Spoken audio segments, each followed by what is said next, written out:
بسم اللہ الرحمن الرحیم۔ السلام علیکم۔ روس کے بعد اب کون سا ملک طالبان کی حکومت کو تسلیم کرنے جا رہا ہے؟ افغانستان میں اس وقت کتنے ملکوں کے سفارت خانے پوری طرح سے فعال ہیں اور پاک افغان تجارت رواں سال کے پہلے 6 مہینے میں کتنی رہی، اور اگر تعلقات بہتر ہو جائیں تو دونوں ممالک کی تجارت کا حجم کتنا بڑھ سکتا ہے؟ اس سب کا جائزہ لیں گے آج کے ولاگ میں۔ ہمارے ساتھ رہیے گا۔ میں ہوں آصف نثار غیاثی اور آپ میرے یوٹیوب چینل پر میرے ساتھ ہیں۔ گزارش ہے کہ ہمارے یوٹیوب چینل کو لائک اور سبسکرائب ضرور کیجیے گا۔ اگر ہم بات کریں تو روس کو یہ اعزاز حاصل ہو چکا ہے، یا روس وہ پہلا ملک ہے جس نے طالبان حکومت کو تسلیم کر لیا ہوا ہے اور دونوں کے درمیان باضابطہ سفارتی تعلقات قائم ہو چکے ہیں۔ یہ بہت بڑی پیش رفت ہے۔ یہ ایک غیر مسلم ملک اور وہ ملک جس کے خلاف یہی لوگ 10-11 سال تک لڑتے رہے ہیں، اس نے پہل کرتے ہوئے اب طالبان کی حکومت کو تسلیم کر لیا اور وہاں پہ اپنا سفیر بھیجا ہے۔ اب جو خبریں سامنے آ رہی ہیں، جو اندازے ہیں، جو قیافے ہیں، جو امیدیں ہیں، اس کے مطابق امریکہ دوسرا ملک ہو سکتا ہے کہ جو طالبان حکومت کو تسلیم کرے گا، اور امریکہ کے بعد دنیا بھر کے لیے راستہ کھل جائے گا۔ پاکستان کے لیے بھی بہت آسانی ہو جائے گی، دیگر ممالک کے لیے بھی۔ اور یہ افغان حکومت کے ذرائع کے حوالے سے ہم یہ بات کر رہے ہیں کہ انہیں توقع امریکہ سے ہے کہ وہ روس کے بعد دوسرا ملک وہ بننے جا رہا ہے۔ اس دوران اگر دیکھا جائے تو افغانستان میں اس وقت بھی بہت سے ممالک کے سفارت خانے پوری طرح سے فعال ہیں، اور ان پوری طرح سے فعال سفارت خانوں میں 2 تو سپر پاور ہیں، ان کے سفارت خانے ہیں، پھر پڑوسی ممالک ہیں۔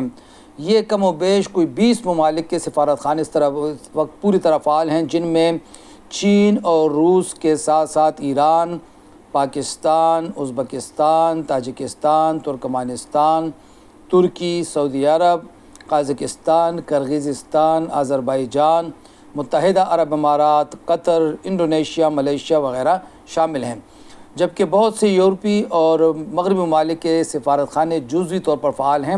ان کا سفارتی عملہ مہینہ 1.5 مہینہ میں 1-2 دن کے لیے کابل جاتا ہے، ضروری امور نمٹا کے پھر واپس چلے جاتے ہیں، اور شنید ہے کہ اگلے 2 ماہ میں یہ سفارت خان بھی پوری طرح سے فعال ہونے والے ہیں۔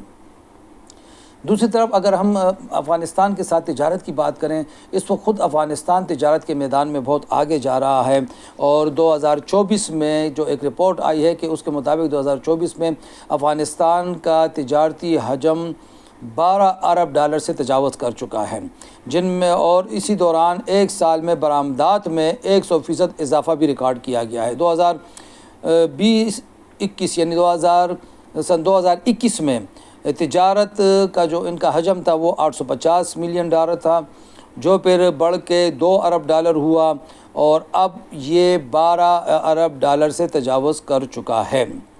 2024 کی بات کریں تو درآمدات $10.6 ارب رہیں، جبکہ برآمدات بھی $1.8 ارب رہیں۔ پاک افغان تجارت کا جائزہ لیں تو خود افغان حکومت کی ایک رپورٹ کے مطابق پہلے 6 ماہ میں رواں سال کے پہلے 6 ماہ میں دونوں ممالک کے درمیان تجارتی حجم $1 ارب سے بڑھ چکا ہے۔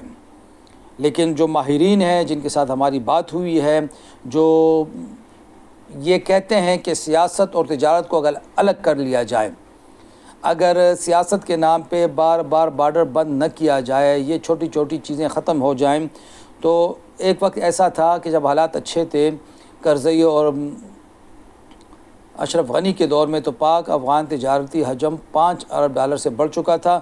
ماہرین کے مطابق اب بھی اگر حالات نارمل ہو جائیں، بارڈر بندش کا مسئلہ حل ہو جائے، تو یہ تجارتی حجم $10 ارب تک بڑھ سکتا ہے، اور ظاہر ہے اس میں پاکستان کا بڑا حصہ ہوگا۔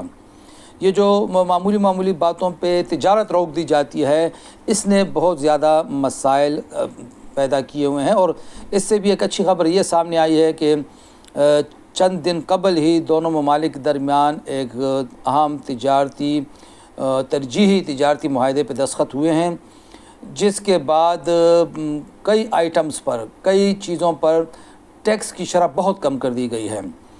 اس سے پہلے جو ٹیکس کی شرح تھی وہ ان مخصوص آئٹمز پر، ان مخصوص اشیاء پہ 60% تھی، اب یہ کم کر کے 27% کر دی گئی ہے۔ اس کے تحت افغانستان سے اب انگور، انار، سیب، ٹماٹر کافی سستا ہو کے آئے گا، آدھی سے زیادہ قیمت پہ بھی سستا ہو کے آئے گا، اور پاکستان سے کینو، آم، کیلا، آلو وغیرہ افغانستان جائے گا، اور ان پر جو ٹیکس ہے وہ 60% سے کم کر کے 27% کر دیا گیا ہے۔ چند روز قبل جو ٹرین کا جو ایک پروجیکٹ شروع ہونے والا ہے اس پہ بھی دستخط ہو چکے ہیں۔ پھر محسن نقوی صاحب گئے تھے، انہوں نے بھی وہاں پہ ایک اچھی بات چیت کی ہے، جس کے بعد یہ امید ہو چلی ہے کہ دونوں ممالک کے درمیان تعلقات میں بہتری کے ساتھ ساتھ تجارت میں تیزی آئے گی، اور تجارت میں تیزی جو ہمارے سرحدی علاقے ہیں خیبر پختونخوا اور بلوچستان کے، ان کو بہت زیادہ فائدہ ہوگا، بے روزگاری ختم ہوگی، پسماندگی ختم ہوگی، اور وہاں پہ خوشحالی آئے گی۔ جب خوشحالی آئے گی تو وہاں پہ جو اس وقت ٹیررزم کی ایک لہر ہے اس کے خاتمے میں مدد مل سکے گی۔ ایک مرتبہ پھر ہماری یہ درخواست ہے اور ماہرین کی یہ رائے ہے کہ سیاست کو تجارت سے الگ کیا جائے تو کافی بہتر نتائج پیدا ہو سکتے ہیں۔ خدا حافظ۔